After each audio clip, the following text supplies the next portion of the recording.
Hop aboard, we're riding the groove. Ashley at the helm, got nothing to lose. Master ROACHEE drops the wisdom so clear. Sir STEVEO's vibes bring the rhythm near. Mama ROACHEE's heart keeps the love in flow, and Nancy's got the spark to help you grow. It's a journey through health, wellness and beats, cannabis care and the people we meet. A podcast of unity, peace and soul. On the groove train, we're making you whole. All aboard the groove train, feel the vibe, where the music and the learning collide. Health, cannabis, and stories to share. Unity and peace, spreading love everywhere.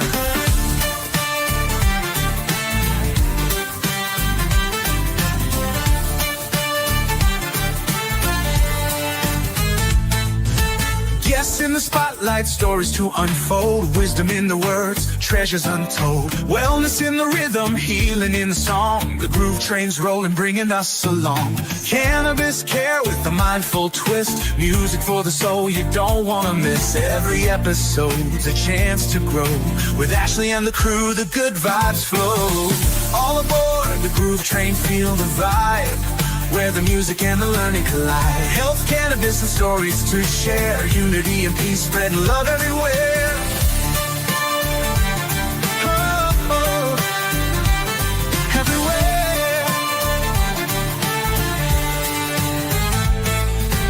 Feel the beat, it's a healing sound. Voices of love, harmonies found. Join the circle, we're stronger as one. Groove trains rolling till the journey's done.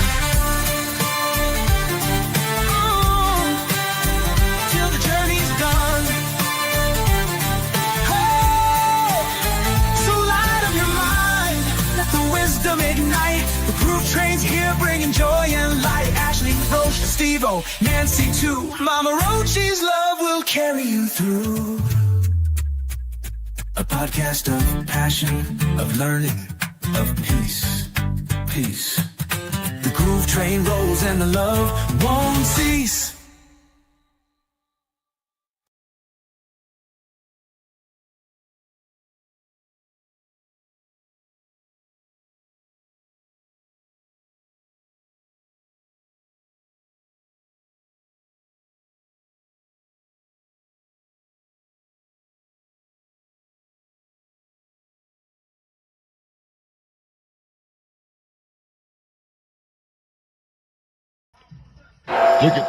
Tickets, please. All aboard the Groove Train.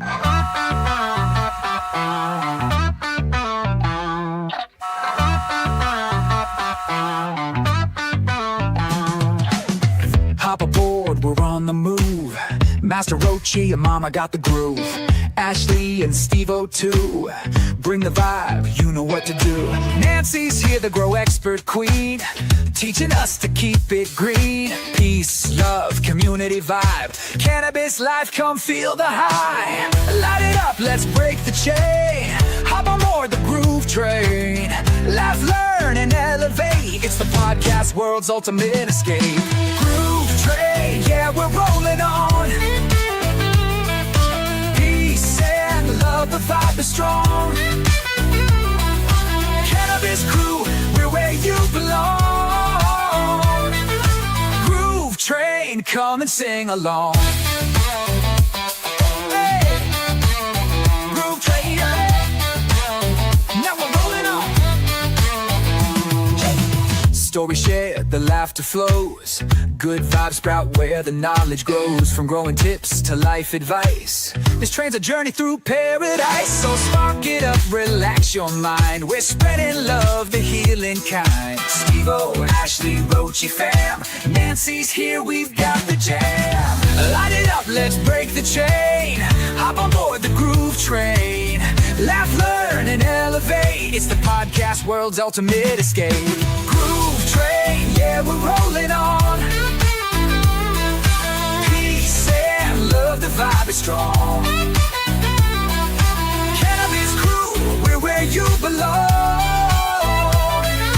Groove train. train. Come and sing along. Her groove train. Feel the rhythm and flow with STEVEO and Ashley. We're good to go. Master and Mama, the love is real. Nancy grows the green, she's got the skill.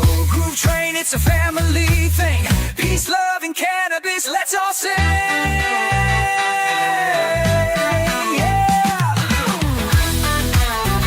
You're standing on the platform.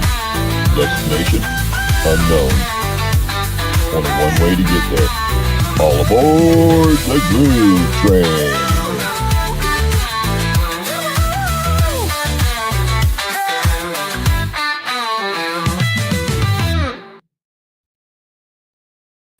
Good groovy evening, everybody, friends and familia. How's everybody doing tonight? Don't forget to give it a like, a love or two. Share it out. Invite your friends in because tonight we're going to have an awesome night talking about the good old hippie movement, going through some history on it and what it was, some fun facts, some hippie art, music, maybe some fashion, and modern hippie movement. And, of course, stay later for the awesome fun and groovy Stoned or Stupid with Sir STEVEO. So, let's welcome them aboard. Sir STEVEO. Hey. Hello. And Hello. the great Master ROACHEE and Mama ROACHEE. Namaste. My Namaste, everybody. Conductors, my fellow conductors. That's right. That's right. Oh, look at that. Now that is one nice pipe right there. Can we get a let's get a close up of that. I really want to take a peek. Let's see here. Oh, wow. Is that ivory? No. It's I think it's wood. Yeah, it's a burl, I think, that's colored. But yeah, I've had this for a long time, and it's been ages, probably 2 years since I've smoked out of it. Yeah, now that's a Gandalf, right? Yes, that is a Gandalf. Lovely. That's beauteous. Sweet. Well, thanks for that introduction, Ashley. You're very good at this, for sure. Appreciate that a lot. So tonight, you're right, is the hippie movement through the years. And history and what it was all about growing up in it. I'm sure some of you did. I, however, have not, but I always like hearing about it. So well, you know what? I think it's a great time to start it off with just like a little bit of history learning. Right on. I might be able to help you out on this. Perfecto. Just possibly, since I have lived through a large portion of it, actually. And we've got to go back to find the beginnings. We got to go back to a time before you were born. Yeah, before I was born. A time that you wouldn't associate with hippies. And that is post-war, late 1940s, early 1950s. America rock music is just beginning to hit the scenes. And you have this new group of individuals called the beatniks.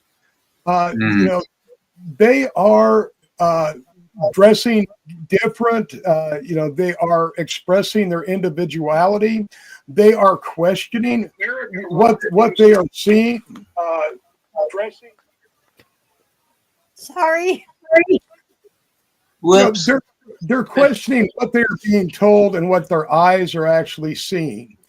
And from this movement, some people really emerged that forwarded the hippie movement, and that was mostly through literature. And this is back when people actually read books, which unfortunately nobody does. But people would read these books, get together, discuss them, and it was all about also personal enlightenment, getting in touch with yourself.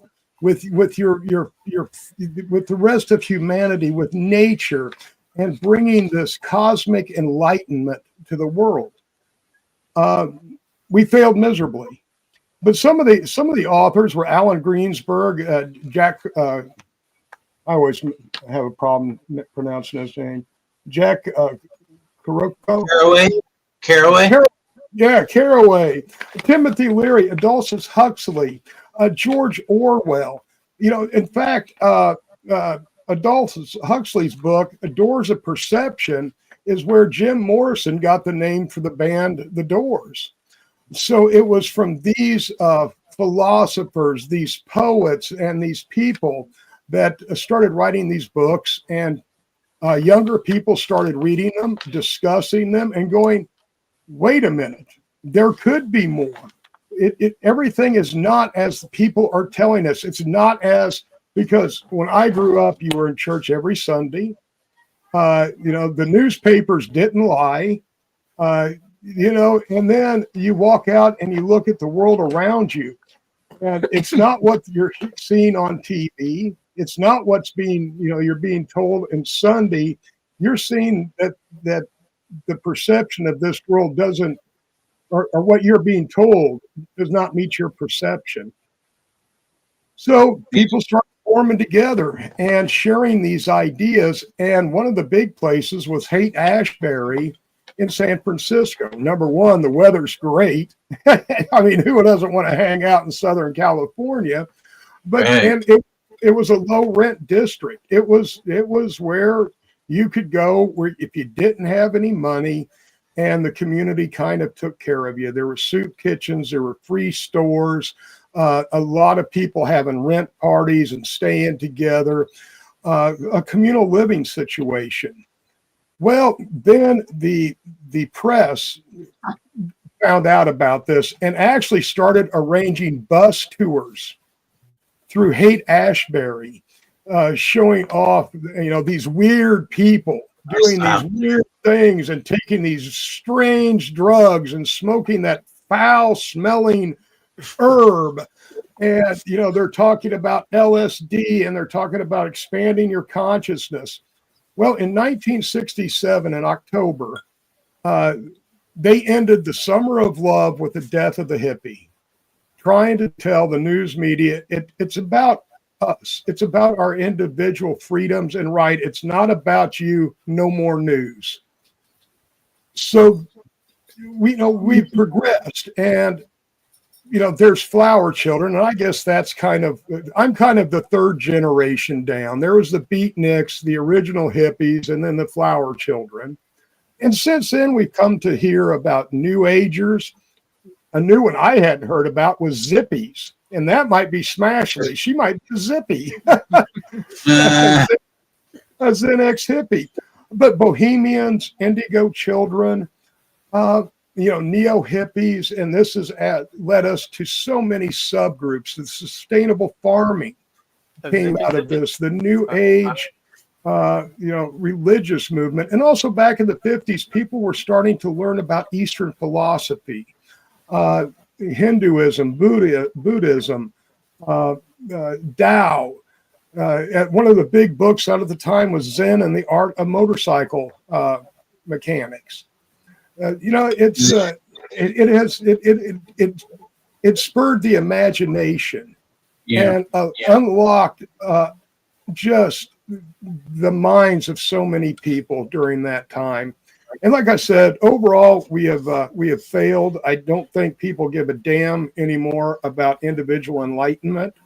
I think money and the internet and egos and everything that gets in the way of everyday life gets in the way of enlightenment. So you know, we keep trugging along, and hopefully someday we'll find that path. But music and art have been some of the great things that have emerged from this culture. So to music and art. To music and art. Yeah. So hippie art is a vibrant expression of counterculture. And that's what the hippie movement was. It was a counterculture as opposed to what were the norms. So it has evolved. I am the norm. It evolved into a rejection of the mainstream norms to celebrate peace, love, and self-expression, influencing music, fashion, visual arts, and its legacy continues today. Right. I know a big artist back in the time was Salvador Dali. Oh boy, yeah. Absolutely, yeah. There are a lot of great artists that we were talking about them earlier that came out of the hippie movement. Andy Warhol, and a bunch more. And one of the main components of hippie art is the psychedelic influence. So they believe that a lot of the hippie art was influenced by LSD and things. No, never. Oh, yes. I'm sure it had nothing to do with it. LSD Like this. is heightened appreciation of color, texture, and line, resulting in vibrant, swirling patterns in imagery, and that's where you get your psychedelic, your psychedelic visions that people paint and draw, and it also comes from rebellion and anti-establishment. So a lot of the art often challenged societal norms and questioned authority, reflecting the movement's anti-war and anti-establishment stance. And so some of the biggest pieces of art from that generation are posters and things of that matter, hand-painted posters, anti-war posters and stuff like that. But peace, love, and unity were frequently depicted in art and in hippie art, and often through symbols like the peace sign and floral patterns, and that's where you get the flower child movement and flower power. It also has DIY influences because it's all handcrafted artwork, handcrafted things that people use their everyday surroundings to create. Oh, I remember macrame. Macrame used to be huge. Everywhere you went, you saw macrame. So hippie art embraced DIY, do it yourself, and hodgepodge. Usually relying on available materials, incorporating elements of folk art and tribal designs into hippie art. Yeah. And they were also big on recycling and reusing materials in their art as well, right, Ma? Right, Crystal? Absolutely. And also music played a role in the visual art form. So they tried to depict music as they saw it when they were partaking in in these drugs. So hippie art often blurred the lines between art incorporating music, poetry, dance, performance, and their artistic expression. Well, a lot of improv art and a lot of improv comedy and just a lot of improv social messaging. Yeah.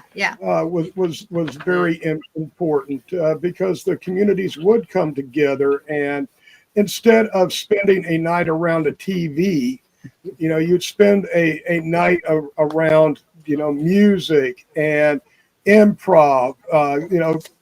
Putting two people up, giving them a subject, and let them have at it, whether it be comedy, tragedy.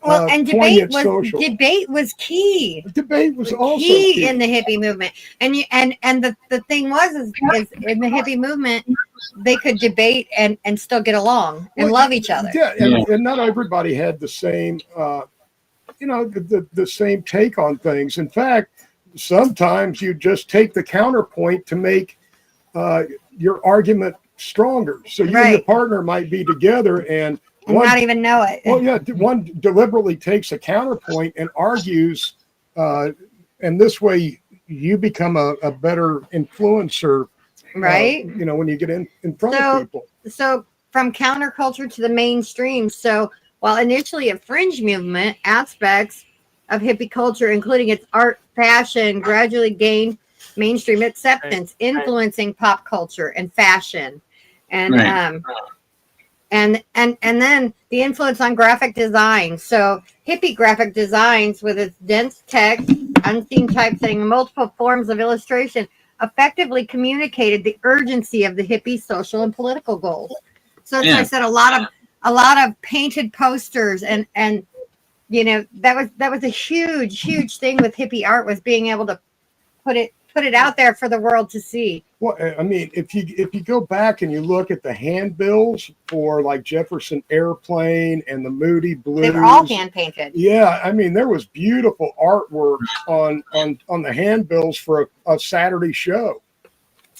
I mean, it influenced so much as far as the culture in those times, and throughout the years, it also has influenced it as well. I mean, even in our own groove train, images that we use, we're using some of the hippie type art forms. Absolutely. You know, So even after the peak of the hippie movement, so its influence can be seen in contemporary art, music, fashion, social movements, and we embrace similar values of peace, love, and good vibes, as well as social justice. It's a modern artists and designers continue reinterpreting its themes and aesthetics in new and innovative ways. And this is kind of where I wanted to go into, like, so how do you think that hippie art has? How do you think that hippie art has? What? Oh, Shane Mundy. Shane. What Man, did Shane I tell say? you what, I love that art. That is yeah. a breath away. So I wanted to kind of talk about how AI has changed the way we think of art. And is AI art?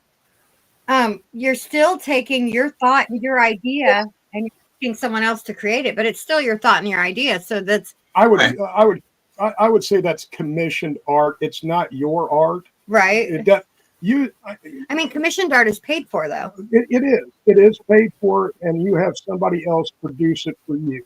It does not make artists to commission art. So how has AI and social media and these type of things affected graphic design and all this that we do? Because graphic design in the hippie era was still someone's artwork that they were putting out there for everybody, and it was screen printed. It was.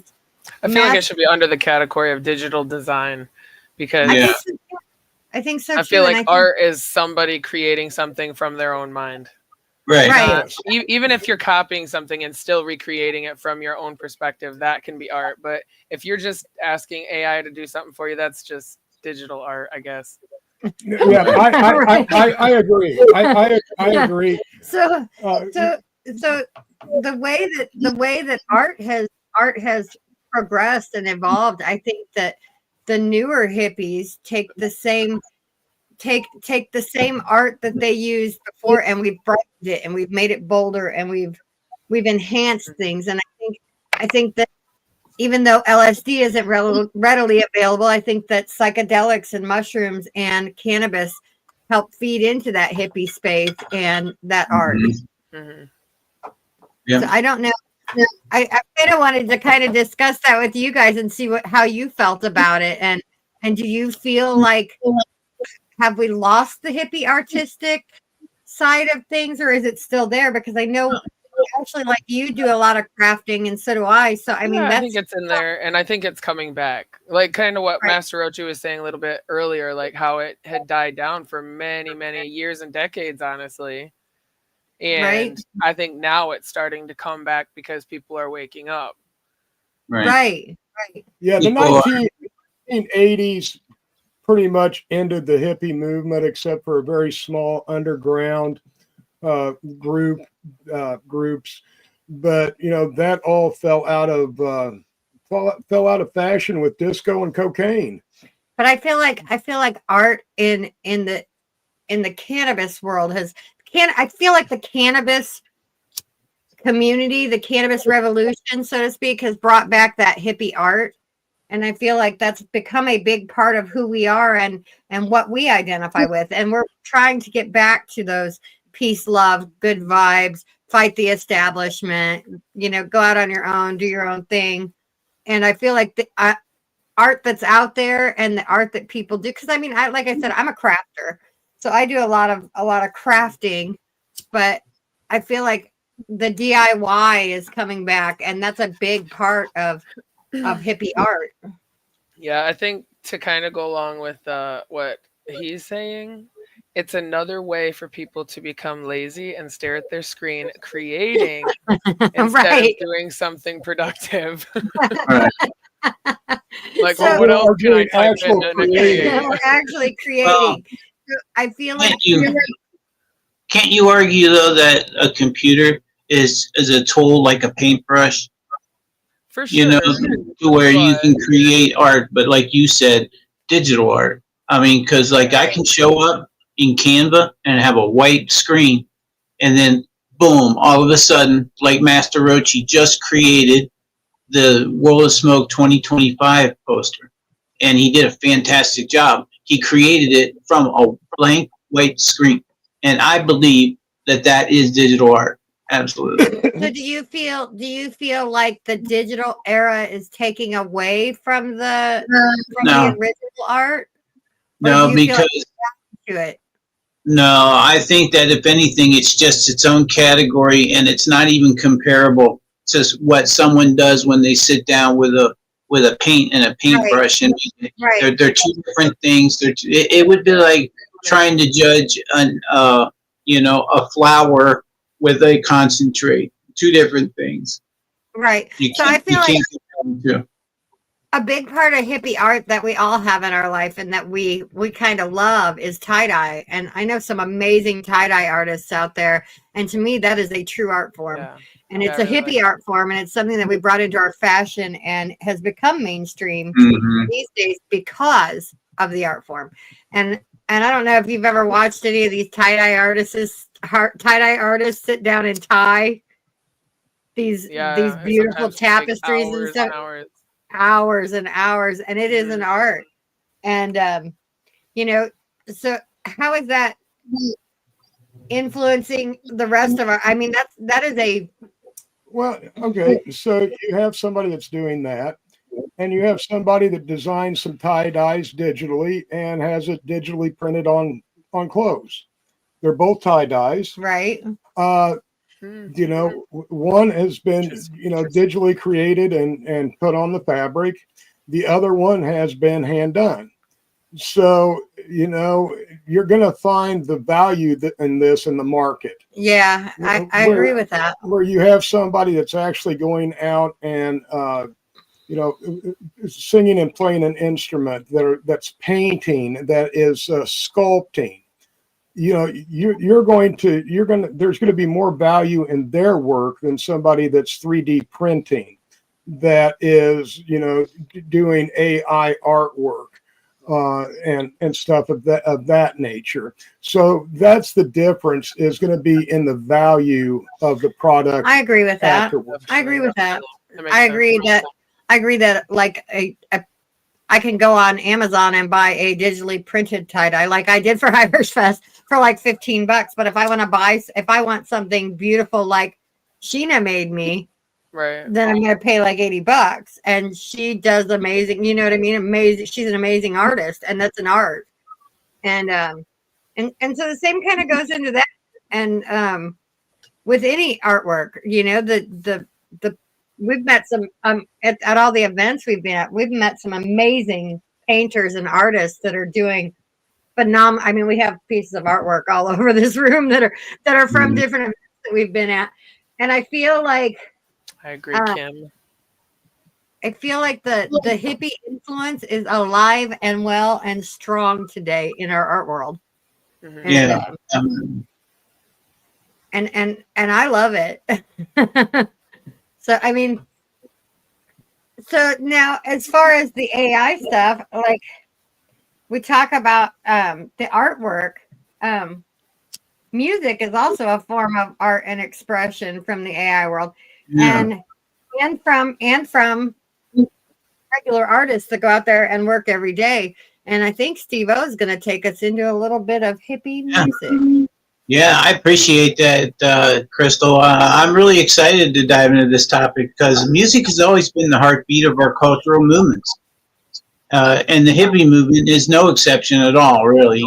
Today we're going to take a journey, I say, through the music that defined the original hippie era, how it evolved through the years, and where we see the modern hippie music movement today.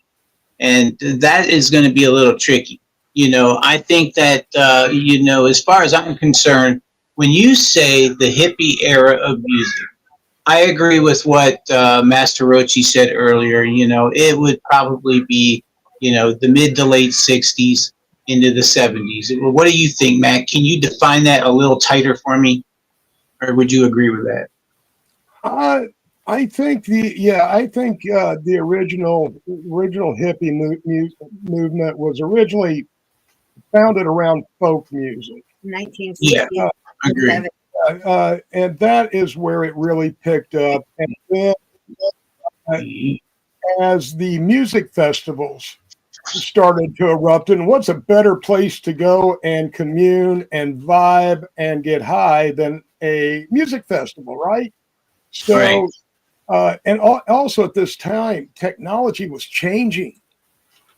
And you had Moog synthesizers. You had people doing stuff with electric guitars that had never been dreamed of. So you had all these new sounds and textures that were erupting the scene and the blending of genres. So like it was 1960s to like 75. Probably. Yeah, maybe 75. Definitely before 76, because that's when the disco changed, when the disco movement started kicking up. Yeah, because definitely the beginning is back in the 60s, and that's really when music became the soundtrack for a revolution, really. The 60s, it was a wild time of change. Civil rights, anti-war protests, as you guys were saying earlier, and the rise of counterculture and music. It was the fuel behind it all. Folk music was a major force in protest movements, as Matt said, with artists like Bob Dylan, Joan Baez using their lyrics to challenge injustice and call for a change. Wouldn't you guys agree? I mean, those are two for sure that stand out. Then came psychedelic rock, which was the mind-expanding sounds that reflected the experimentation of the era. Bands like the Beatles, with their Sgt. Pepper's Lonely Hearts Club Band, The Doors, Jimi Hendrix, and Jefferson Airplane, they all helped define a psychedelic experience. Woodstock in '69 was the pinnacle of this movement. 500,000 people, peace and love, 3 days of legendary performances that still resonate today. What say you all? I know everybody knows about Woodstock. Yeah, it's I got resonating. my Woodstock poster right up there. Yeah. Oh yeah. That definitely was a good one. Now, Right there. there's a lot of great bands. You have the Grateful Dead. Ted Nugent. There's a lot of them. Now some work more counterculture. Peter, Paul, and Mary. Nope. Yeah, and some were not. Nope. He says no to Peter, Paul, and Mary. Really, I would have agreed with that. They didn't play at Woodstock. No, but they were that era. Oh yeah, definitely. Peter, Paul, and Mary, the Kingston Trio. They were, some really popular folk bands back in the time. Arlo Guthrie was kind of the voice of the generation with the spirit of New Orleans, Alice's Restaurant. He had a lot of hits, and he spoke to the youth of America. Right. And, as the 70s rolled in, the counterculture shifted. The Grateful Dead carried the torch for the hippie movement with their legendary live shows and loyal Deadhead following. I can also say that I followed the Grateful Dead. I did it for 3 summers, and each time it was hard to come back home, I tell you, but I saw them. I didn't see them. I saw the parking lot 32 times, I would say, at least, when I tried counting it up today. I would say, because I only actually got to see them one time. I actually got a ticket and ended up inside. But, the parking lot was where it's at. But anyway, then reggae. What about reggae? Reggae entered the scene thanks to Bob Marley bringing his messages of unity and rebellion that blended perfectly with the hippie ideals. Well, with the Grateful Dead, Ken Keasley's acid test didn't hurt, the Dead's reputation. So it was between the Dead's music and Kinsley's acid test and getting everybody to, trip during a Dead concert really got the Dead, propelled in that direction. It's weird because, like the Grateful Dead, like still to this day resonates. You know what I mean? And people are remaking it constantly. Well, the great thing about the Dead was no two shows were ever the same. Right. Yep. Every show was different. Yeah. Nope. Steveo's blinking in and out. Oh no. Now you see me, now you don't.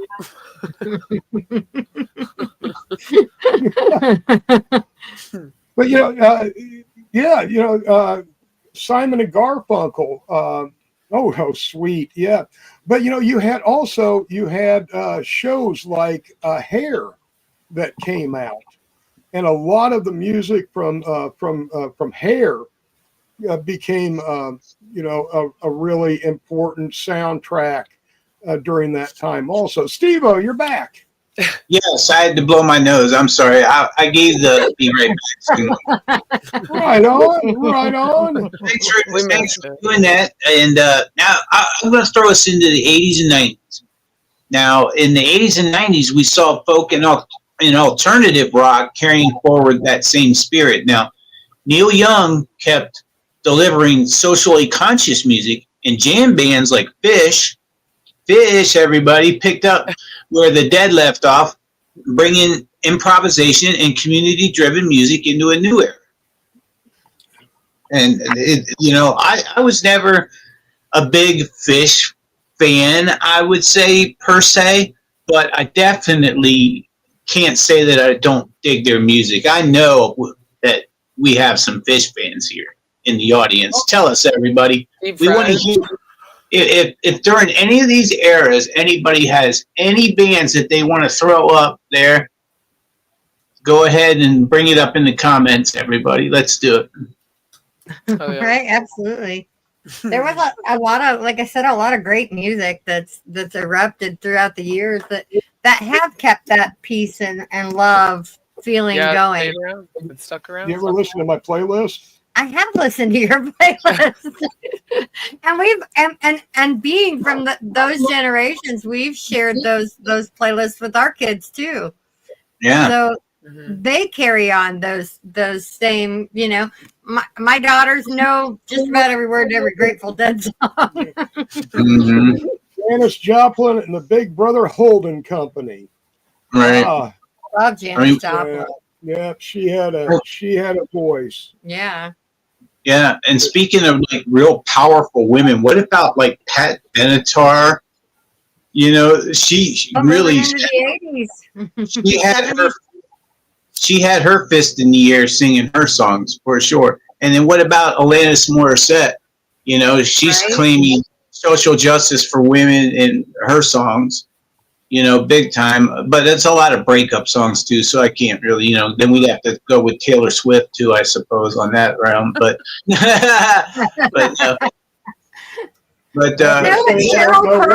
Sheryl Crow moving into women in music that were amazing, doing amazing things in the 80s and 90s and early 2000s, Right. So I have a question.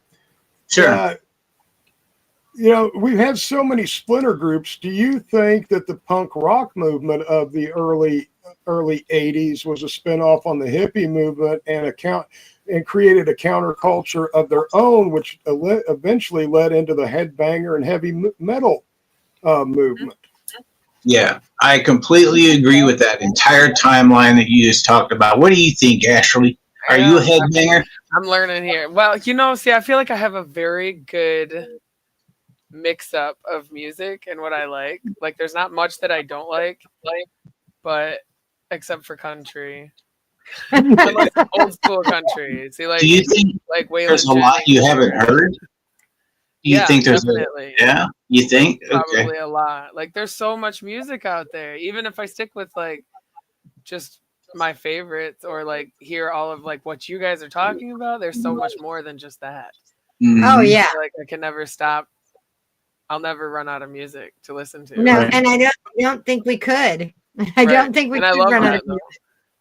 Right. Well, Yeah, I had Fresh Air from Quicksilver Messenger Service playing on my profile for a while. Now I've got Hypnotized by the Fleetwood Mac that Yeah, I nobody. was just gonna mention Fleetwood Mac. They're one of Did my you favorites. know that you can play music on your Facebook profile now? no, didn't know that. Like we used to When you do. click on kind of MySpace, yeah, kind of.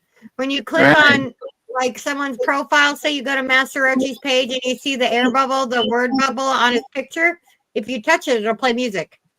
Nice. All right, didn't know that. Kim Cooper, you know what? Sly and the Family Stone. You know, Yeah. that's rock and roll royalty right there. I think the only band that could have rivaled them at the time was War. War. Yeah, War, because they were in your face, and then they were putting the I guess kind of like rap music of today. You know, they were putting it out in front of people.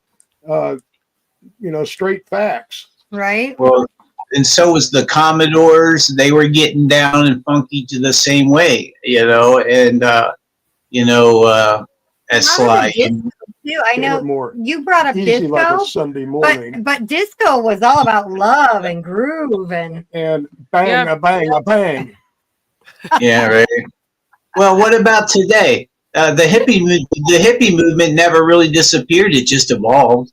I mean, we got bands like Tame Impala, the Flamin' Lips, the String Cheese Incident, and they're all keeping that experimental and free spirited energy alive. And now, before we get to break, let's not forget about festival culture. Now, what about Burning Man, Coachella, Bonnaroo, which is the first time I heard of Bonnaroo was when I was doing some research, but they're more like modern day Woodstocks, except they get crazy there. You know, places where people come together for music, self-expression, and a sense of belonging. Then there's the conscious music movement with artists. I think all of our local Kansas festivals too, as well. Right. They center around music. We are going to Burning Man next year. Yeah. We will be at Burning Man next year. Oh, we're gonna make sure we don't know. We'll have the van ready to roll. We're taking the van to Burning Man next year. Right.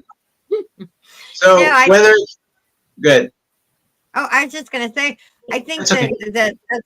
that's a huge valid point. How the festivals have kept that culture going. Yeah, With music and everything. they sure have. Because you couldn't have a festival without music. I mean, no matter what the genre is, you still. I mean, they've got everything from country thunder, concerts to and they just have a blast. So, but whether it's 1969 or 2024, music has always been a vehicle for change, a way to bring people together and a reflection of the times. So what's really cool is that the ideals of the hippie movement, which is peace, love, and freedom, still live on through the music we listen to today. So let's open it up. I want to hear what everybody thinks and any favorite artists from any of these eras. How do you see the hippie movement influencing today's music? So what do you guys think? What do you think in the comments? History or music of the past. Everyone's always influenced by it in some way, shape, or form. Because I mean, that's where it all came from, right? Right. Well, like Matt said earlier. Mm-hmm. Yeah. I can, besides Gordon Lightfoot, I can see his face. I don't know. I don't know what you're thinking. Jim Croce. He did a couple of his like pop songs or Bad Leroy Brown. Jim Croce.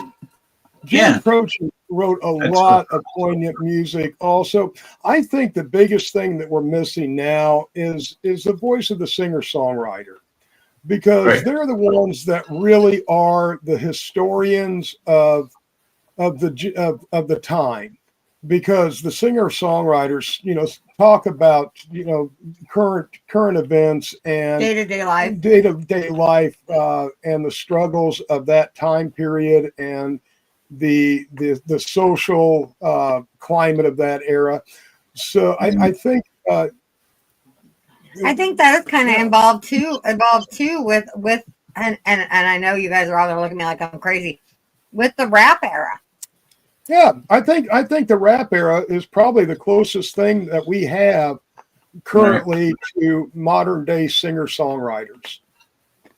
Yeah, taking I don't their think it's like the closest thing because we do still have modern day singer songwriters, but I think they're the closest to being the history tellers. Yeah.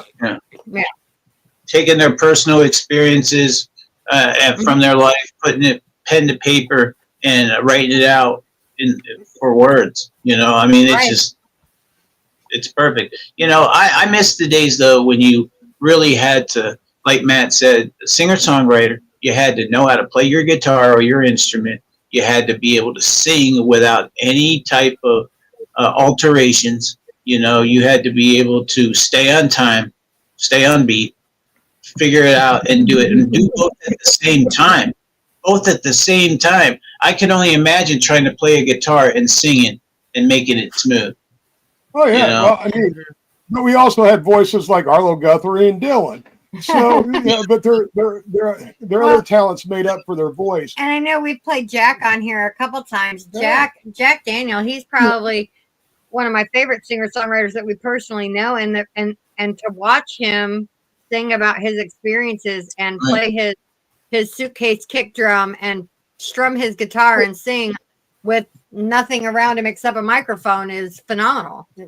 But the other thing, we can't forget that so much of Eastern philosophy came in during the hippie movement, which really changed the direction of young people's thinking at that time and has influenced generations since on, again, the difference between what we were hearing and what we were seeing with our own eyes. Well, yeah, and I think, like I said, I think that the rap culture too has more of that, has taken the activism role. Like, as that's a big part of hippie culture was activism, and I feel like there are more rap artists out there singing about activism and than there is in any other genre of music. One of the most poignant songs that I can remember from back growing up was a Simon and Garfunkel song that was called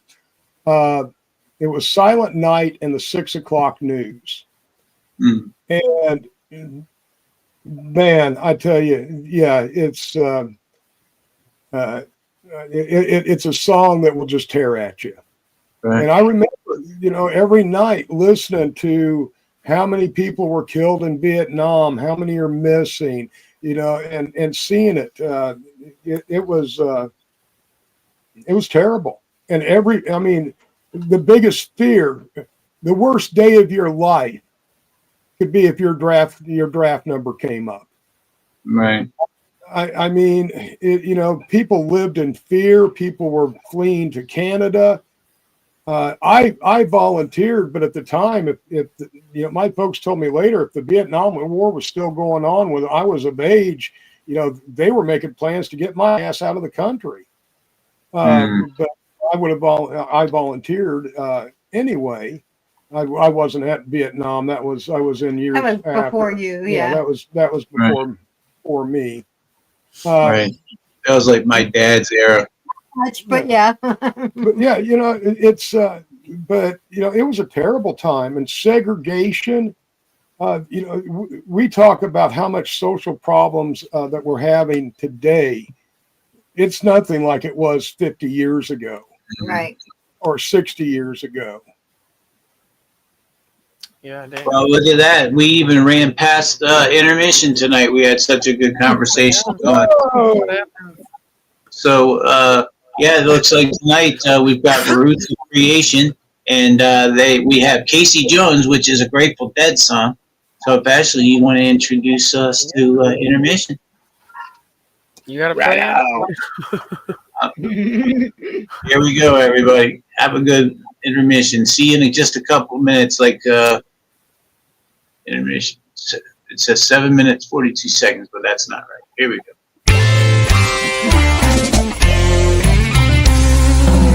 Driving that train, high on cocaine. Casey Jones, you better watch your speed. Trouble ahead, trouble behind. Oh, and you know that notion just crossed my mind.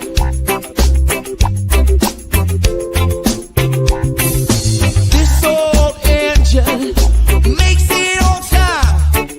Leave Central Station about 8:45. Hits River Junction at 17:2. At 9:45, you know it's traveling again. Driving that train, oh, high on cocaine. Casey Jones, you better watch your speed. Trouble ahead, you know, trouble behind. And you know that notion just crossed my mind.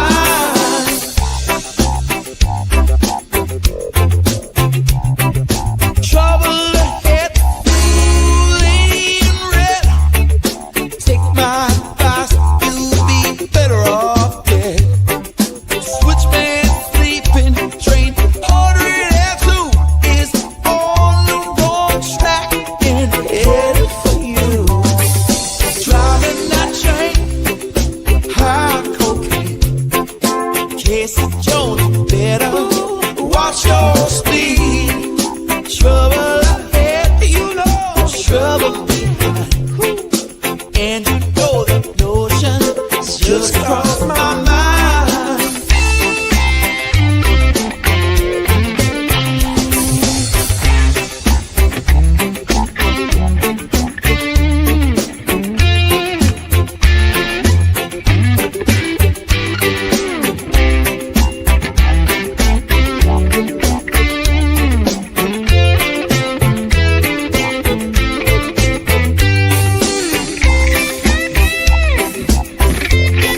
Drive that train on.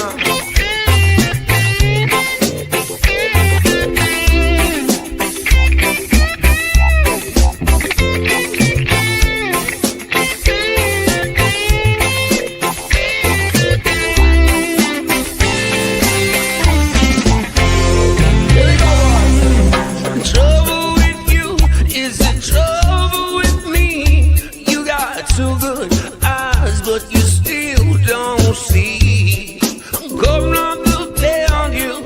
You know it's the end when the siren screams and the engine just gleams. Driving that train, high on cocaine.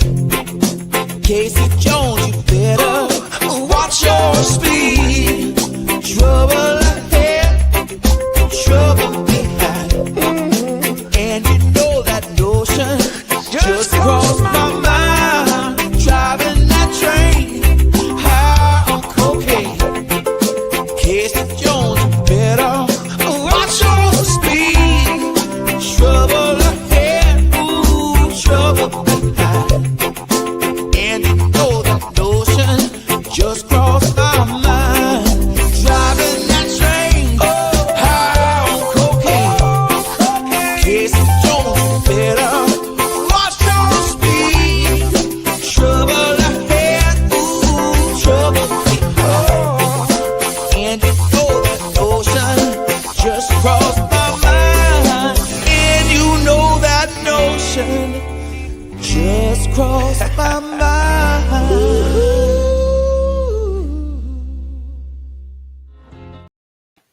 All right. Roots of Creation did a good cover on that one. Hell Yeah, yeah. they do. And I want to let everybody know that Shane Mundy is the reason why we are getting to play Roots of Creation. Yes. Nice. Shane took care of that Super a couple cool. of years ago, I believe, when we first worked When together we a little first bit. started, yeah. Yep. So thank you, Shane, and anybody else you wish to turn us on to, absolutely. And if you could get Brett to come up and just say hi, we would all love it. We would all love that. Yes. Yeah, been playing their music for probably a year and a half, or ever since the Grateful Dove album came out. Yeah. I salute you, Shane. Thank you very much, my friend. Yeah, thanks a lot. I know I was talking with Sheen about some of that stuff, and yeah, he's plugged in for sure. Yeah. That's really fun. It's really fun. Yeah. Well, you know what? You guys want to hear a little bit about what I think modern hippiness is? Yeah, I'm interested. I've been waiting on tooth and nail. Yeah, right. Let's do this thing. So it's kind of like a little lesson slash, my opinion on it, I suppose. So I guess modern hippie movement, I would characterize as being defined as anyone who values sustainability, compassion, conscious living, and believe in the power of community. I think that we all have a little bit of hippie in us in our own way, and obviously in the way that we show our creativity, using what's around us to make things and to grow things, because sustainability is also popularizing again, I feel, along with the importance of knowing where your food comes from, all of that. It's great that it's coming back, so everything that was dead for so long is coming back. So that's a good thing. But we all know in a nutshell, we all know how important it is to share and know the knowledge, and that it should continue to grow and just be knowledgeable on how to be self-reliant and not rely on the big farm and the big food chains out there. Because when it comes down to it, they really don't care about anything but how much money you can give them and how fast you can give it to them. Right. But I feel like good peacefulness shows up within somebody's soul and how you truly handle and deal with things, whatever's behind the scenes, behind the closed doors, manifesting and living out what you like to share. Don't just talk about it, actually live it out and put it into action. We all struggle and fails. Don't get me wrong. Don't act perfect. But I think how we consistently handle things is, and what life throws at us is really where true character and peaceful and that compassion lies. What we are passionate about always shows up in many ways, comes into action into our daily lives, even with the people we hang around with. And I had seen a picture a while ago. You guys might have seen it. A picture of strawberries that were molding. Yeah. And the strawberry that was molded was molding the other strawberries that were touching it. So, I feel like that's a great life lesson on being careful who you hang out with, because it shows up. And I feel like real life when you're hanging out with people in real life, it's going to show up a lot more. But online, it may take longer. But it will eventually always still show up in the long run with how people treat other people, how they respond and react to certain situations. But like we've talked about, music also has a big impact on that and how it makes you feel, and how it motivates you. Like personally, when I'm listening to like upbeat music, I feel inspired and motivated to get things done. But if I'm listening to sad songs, more like depressed and stuff, so you're kind of having a pity party rather than getting stuff done. So, encourage the happy side of you and the motivated side. Like what motivates you, find it, use it to your advantage, and, get your thinking in the right spot, that peaceful movement within your own self. Putting more effort in prioritizing yourself and your goals, and finding those people that bring that community feeling within yourself is crucial for true hippie peace feeling, in my opinion.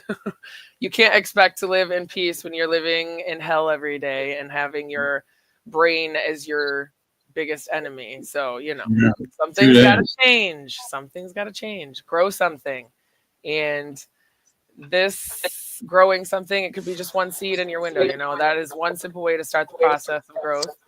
And seeing the time it takes to nurture that seed and to watch it grow makes you happy, and it kind of puts it into perspective that you yourself are going to have to take time to grow and be a better person.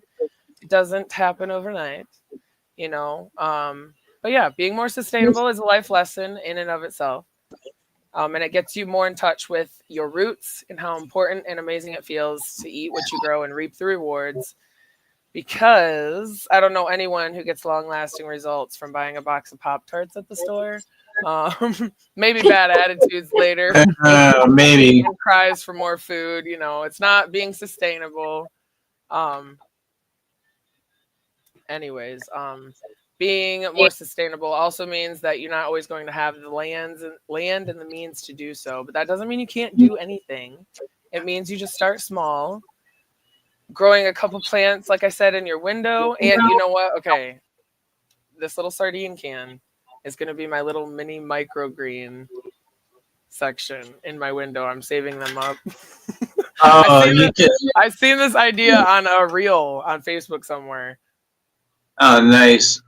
And I just need like maybe four more. And you fill it with dirt, seeds, and then stack them. Put them in your window, and you have like a little, little trays of gardens. Yeah. So it's a great way to start. It's simple. Give it a shot. Solo cups. Everybody has a little cup they can use for a garden. And I don't know, it brings a little more happiness and getting more in touch with your roots and growing things. Mm-hmm. Absolutely. Let's see here. That sounds really good. Yeah. It's about to be planting season anyway.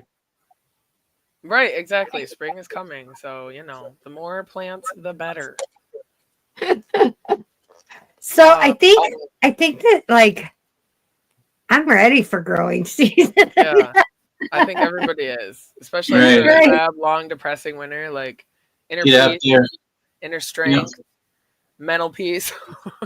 It's all fed through being active and connecting with nature. So get outside, clean everything up out back. Get the pots all cleaned up and washed up and everything. It's like it's a lot of fun getting some sunshine. It's like resetting the mood and the mind for like go mode.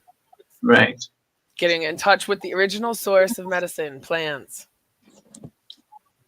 Let food be thy medicine, not processed crap. Absolutely. Yeah. Go ahead. Oh, so like to go with that kind of, one of the things that like we forget that like communal living was a big part of the hippie movement, and a big part of communal living was everybody pitching in to grow a garden and grow food and take care of animals and doing all this in a group setting that was about loving each other and taking care of each other and sustaining that commune or that and it's just not popular anymore. All failed because of politics. Because of politics and egos. Yeah. But that's what it was all about. Everybody doing their part. Yeah, I think it's extremely hard to be self-sustainable by yourself. Right. That's why community is so important, because there's no for my family, for example, I can grow potatoes, but to grow enough to last the entire winter, it would take a whole damn community growing potatoes. Mm-hmm. Or one family being in charge of growing the potatoes, the other family being in charge of growing the corn or something, So it kind of goes in you just need help. And you see, that makes sense if you have, certain people doing something and something, other people doing this, and then you barter and, and share.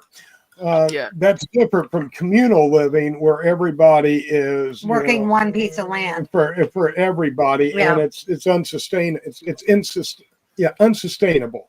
Right. But a big part of that too is knowing what you can and how to preserve food so that it lasts throughout the winter. Exactly. Yeah. Not letting it all go to waste. Mm-hmm. I'm all for barter and trade. Yeah. And don't compare, because I feel a lot of the times people get, maybe intimidated. I don't know if that's the right word, but afraid to start something because they're not at where somebody else is. And I feel that's a huge thing. Don't diminish what you can do just because you don't have what somebody else has right now. Right. You can grow a garden in any soil, and you can use stuff that you have in your home as fertilizer and as those. You don't have to have money for nutrients. You don't have to have a big plot of land. You can do a small bucket farm on your patio if you live in an apartment. You know, there's plenty of things that you can do if you don't have the resources that can make it easier for you. You know what I mean? Yep. And if you know what, if you learn about your soil, you learn about testing your pH and know what your outside gardening, you can learn how to mitigate this with really relatively no expense. Yeah. So kitchen scrap. But yeah, learn about your soil, learn about what you're doing and how to build it up, and don't just take the words of nutrients, because nutrients are going to work in different soils and different environments. So you have to know what you're starting with. Yeah. If you don't want to worry about dirt, get a tower garden. Water. If you're living in a space, get a tower garden. Grow like 20 to 32 plants in 3 square foot of space. And you're Be the first person on your block to have a tower garden. That's a me. That's funny. Grow in any environment, within your home, outside your home. They're my favorite way. Yeah. About time to get that all going. You got to get your some of your seeds have to be sown for a little while before they're ready to go into the garden to go outside. Yeah. Those plants that take a while. Right. Melon.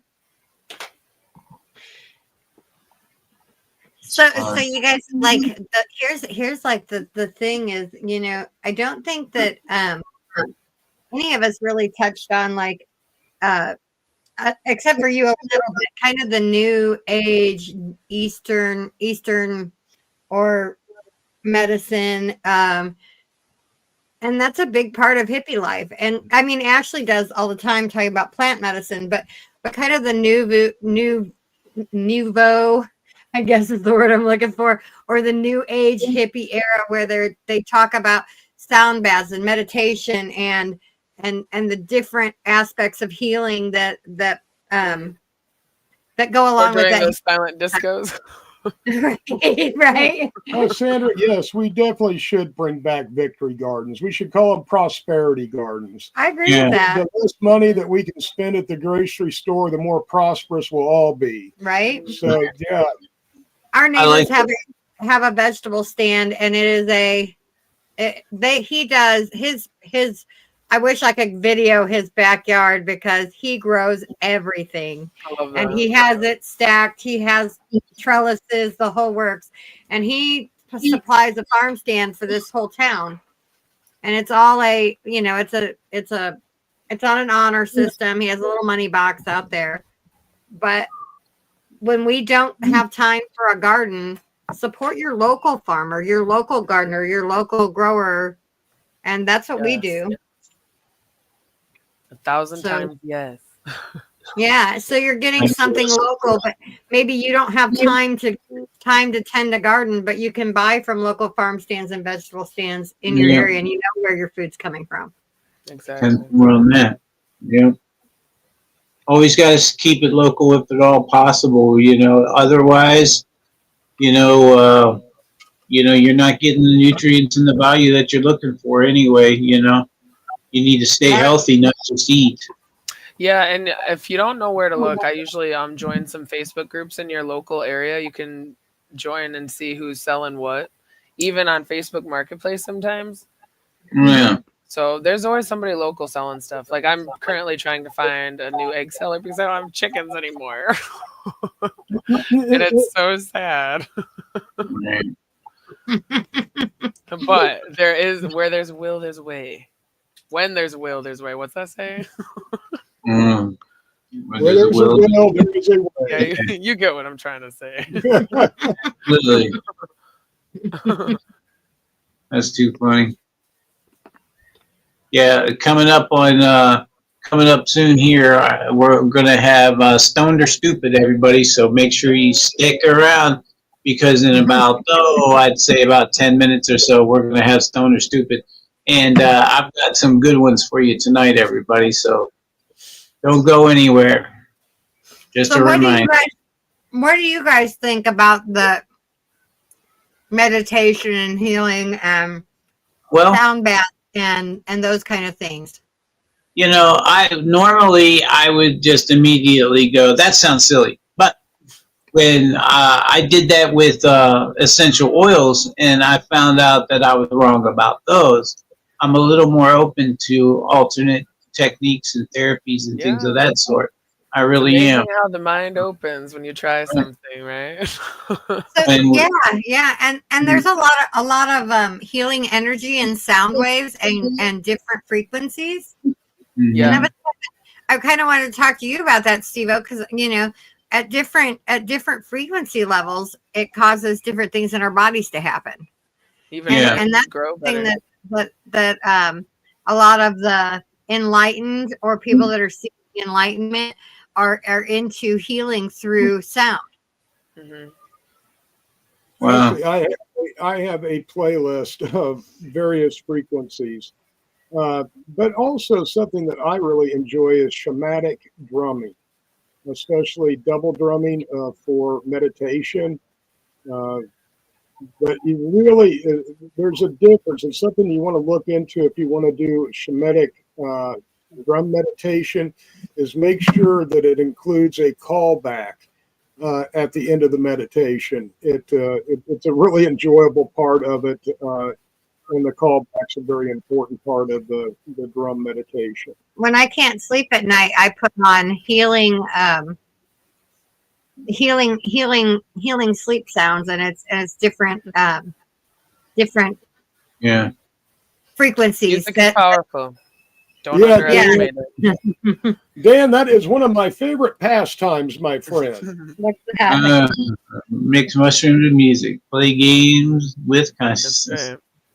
Yeah, that is one of my absolute favorite pastimes, Dan. No kidding. No, I know them. I know that would surprise a lot of people. No kidding. No kidding, right? You don't say. No. Since I've sworn off of acid, I am finding more and more respect for mushrooms. Yeah, I just don't like the taste though. I'm going to start grinding them up. I've got. Yeah, you can actually get them to activate pretty damn quick in a smoothie. I have a capsule. Take them in capsules. Yeah, you don't have. I have one.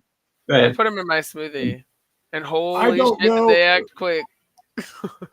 I got some wonderful chocolate bars last year. I can't remember where, but they were just, I think they were. Missouri? Yeah, I think they were at the Burning Worm. Oh, yeah, in St. Louis. But I tell you what. East St. Louis, Illinois.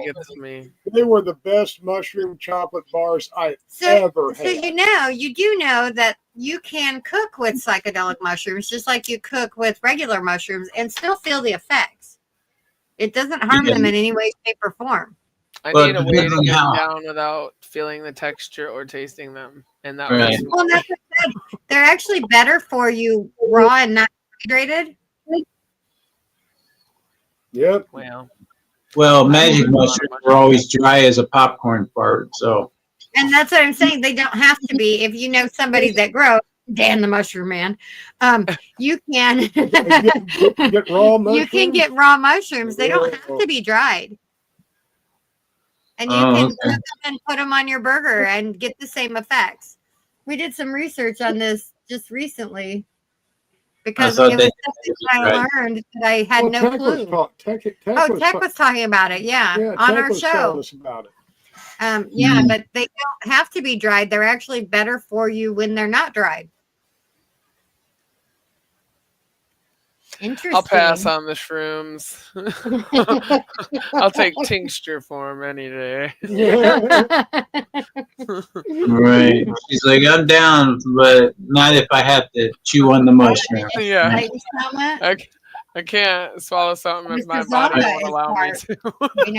I'm the same way. If I had to eat an onion, I would about die, I think. Yeah. Part of the Emerald Circle. Doesn't Wonderful. Reed hate onions too? I mean, yeah, onions, Yeah. right? He says Right. best in the Exactly. world. I will have to see, Clayton. I do not know. I think this was a private individual that was making his own stuff and selling it. But it was pretty amazing, both the strength and the flavor. I got the dark chocolate and sea salt, and I'll tell you, it was a good I don't remember bar. where you got it. I don't either. I don't either. Could have been at any of the festivals we were at last year. Who knows? But I know Yeah. I enjoyed it. Oh boy, I tell you. So now, again, talking about frequencies and those kind of things, and the hippie lifestyle, crystals and energy from crystals plays a big role in the hippie lifestyle as well. You mean dark energy from crystals? No, not dark energy. From crystal? Good energy. Dark energy from crystal? I give you dark energy all the time. But that's why you Got a married voodoo me. doll. That's why I have wards and charms.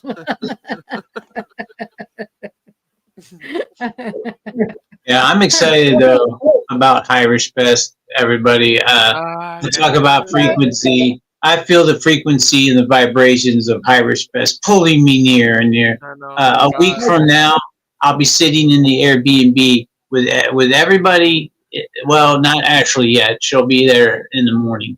Yeah. Yeah. So that kind of brings me to a thing. We're not going to have our show next week, are we? Or are we just going to be live at varying times? We'll More than likely, we won't. But Not you have said the first grade next week. but you know we'll what? probably be doing lives all during the day anyway. Yeah. Right. You know, but this is going to be probably one of the few, if not the only time to catch everybody together with the Emerald Circle. This Right. Emerald Circle may not be the same Emerald Circle as next year. Nope. So, Oh, I guarantee it won't be. yeah, the same. you know, you need to get out to Irish Fest and check this out. I mean, look at the names of the folks on this list here. I mean, it's amazing. It is amazing. People are coming from all over the country to be part of this. Mhm. And you know, you'd be stoned or stupid to miss Irish Fest. Right? That's a perfect segue. Thank you very much, Master Archie.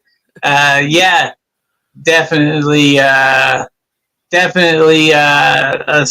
bunch of silliness going on here on the internet. I've come to find this week. Okay, the first one. Oh, wait, before I do that, I have something that I have to do, or it's not official yet. Welcome to Stoned or Stupid, everybody. Where did it go? Boom.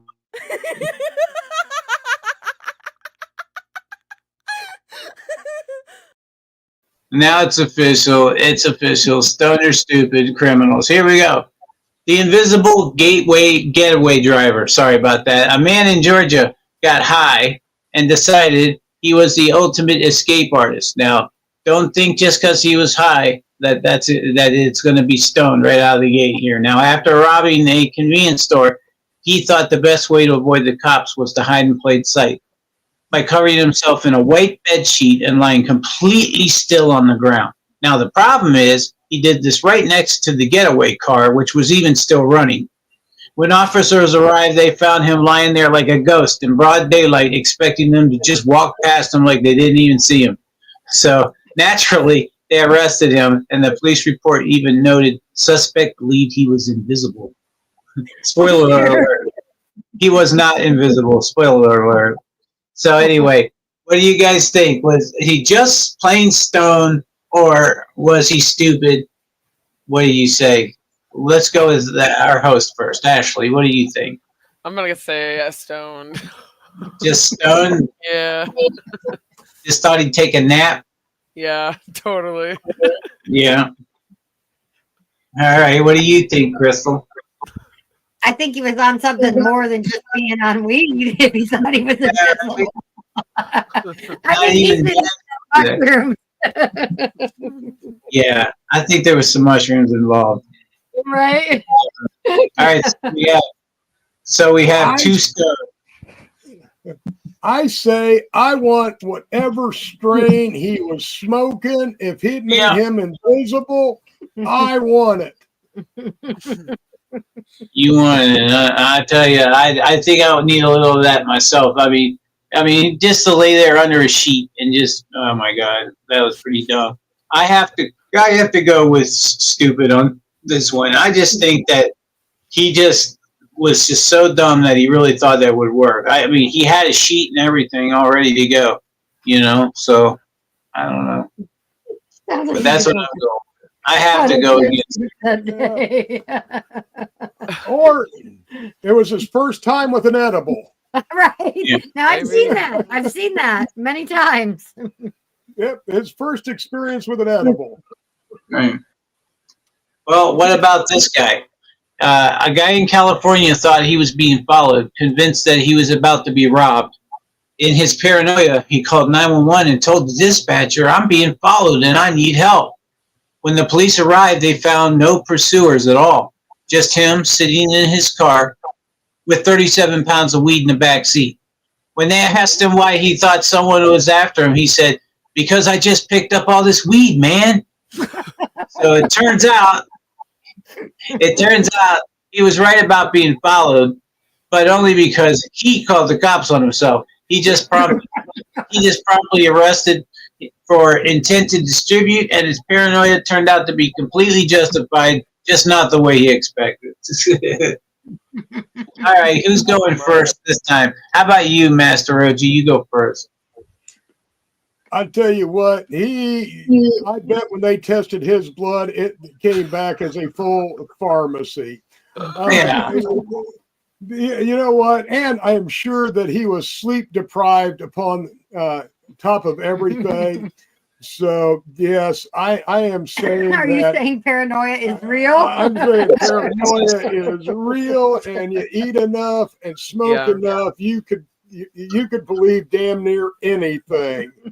So you say super stoned. Super stoned. 37 pounds of weed. 37 pounds in the back seat, exactly. Damn it. What do you think, Crystal?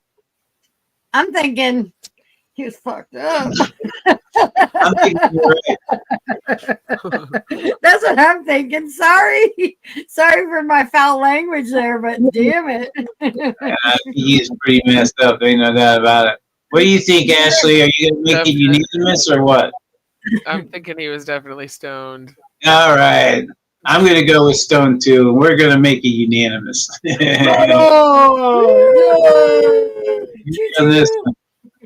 Definitely. Oh, yeah. He was on the choo-choo. All right. There ain't no doubt about that. Okay. Next. This is the last one here. So check this out. One late night in Louisiana, a man pulled up to a McDonald's drive-thru and ordered a Big Mac. But when he got to the window, instead of paying, he tried to pay with a bag of weed instead of cash. The cashier, clearly not impressed, said, "Sir, we only accept money," and refused. The man, in his infinite wisdom, got angry and called the cops to report the fast food joint was discriminating against him and his form of payment. When officers arrived, he still had the bag of weed in his hand. He was arrested on the spot for possession, and when he asked why he thought this was a good idea, he simply shrugged and said, "I thought we were in a weed-friendly state." For the record, Louisiana is not one of these states. Okay, so even though it's about weed, was it stoned or stupid? What do you think? Stoned for sure. Yeah, I could totally see myself forgetting that we're not in a weed-friendly state. And then trying to barter. Yeah, right. Yeah, but would you really barter at McDonald's? Yeah, no, not at McDonald's. But I mean, that was McDonald's. Yeah. Right. Stone stupid, I suppose. I suppose you might be right there. What do you think? What do you think, Matt?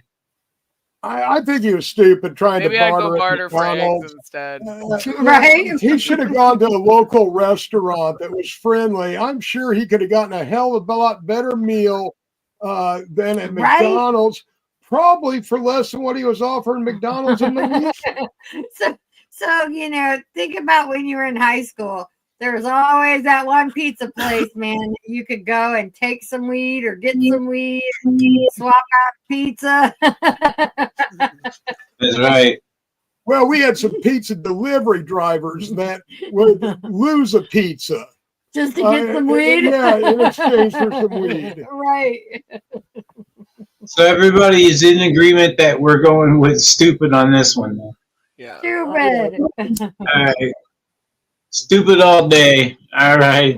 Well, that was fun. I enjoy doing Stoned or Stupid, especially whenever I get to go through all these different ads, telling me, all these different funny stories. But it's hard to pick them out. But I think they're pretty funny. So everybody, thank you once again for watching another episode of Stoned or Stupid.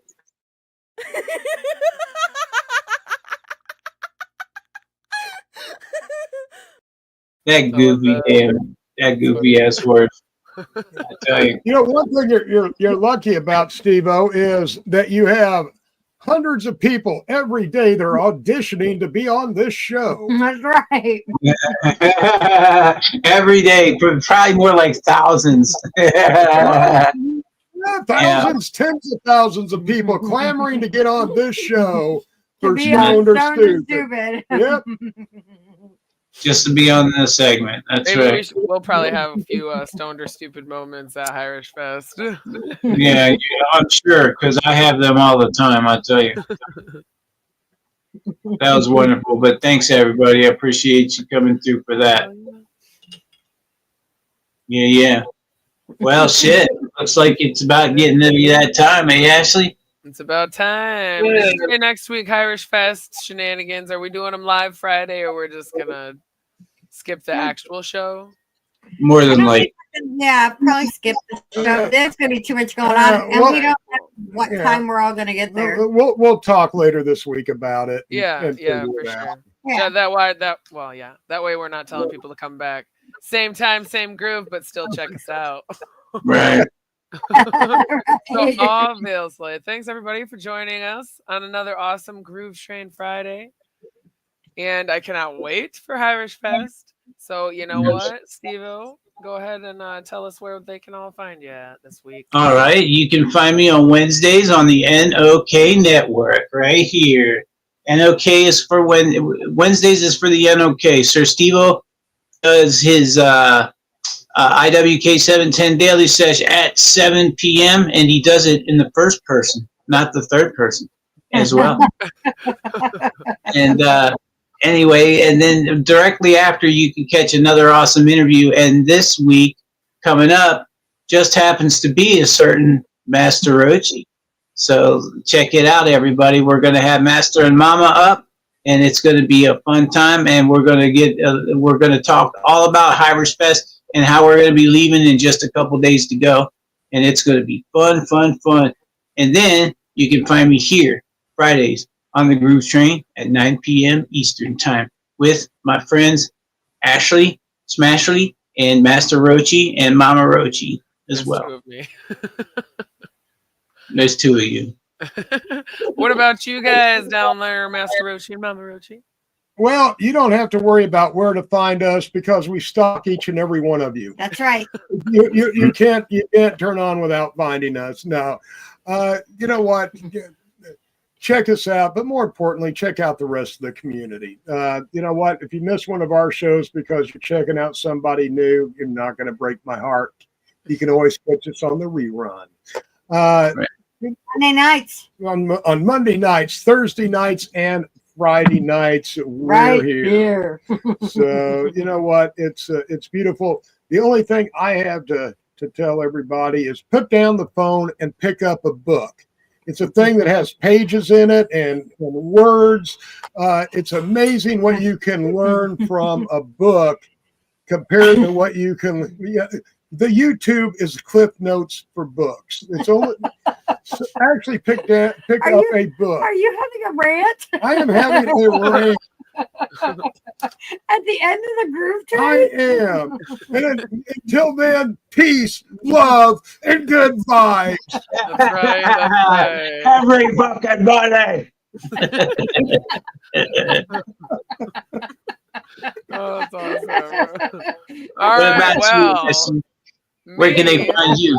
You can obviously come Sunday night on the IWK Sesh and hang out with me and see some updates that I might have and learn about some nutritional love. And then Wednesday, health and homesteading with Rasta Rhino at 1 p.m. Eastern Standard Time. And then, of course, catch us all weekend for the awesome Irish Fest. I cannot wait.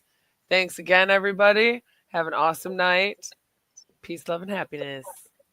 Same time, same groove, everybody. Same groove.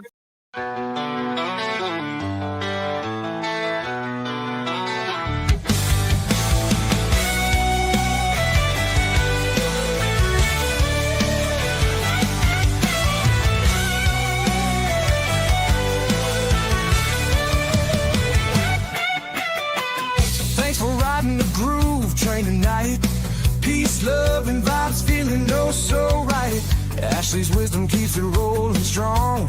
STEVEO's vibe keep us grooving along. Master ROACHEE with the deep, cool flow. Mama ROACHEE spreads the love, let it grow. Nancy brings a growing knowledge all the time. We'll catch you next week, same groove, same time. Groove trains rolling, feel the beat.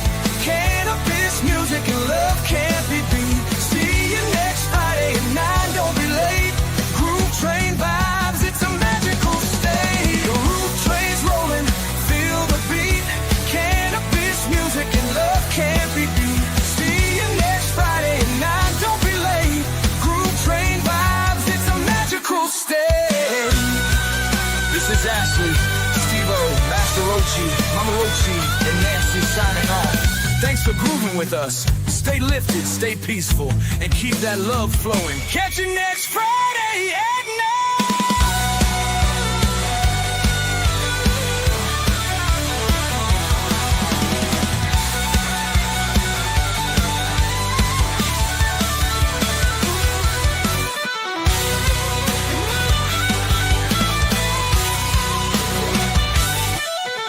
9. Groove trains rolling, feel the beat. Cannabis music and love can't be beat. See you next Friday at 9, don't be late. Groove train vibes, it's a magical state. Groove trains rolling, feel the beat. Cannabis music and love can't be beat. See you next Friday at 9, don't be late. Groove train vibes, it's a magical state. This is Ashley, STEVEO, Master ROACHEE, Mama ROACHEE, and Nancy signing off. Thanks for grooving with us. Stay lifted, stay peaceful, and keep that love flowing. Catch you next Friday night.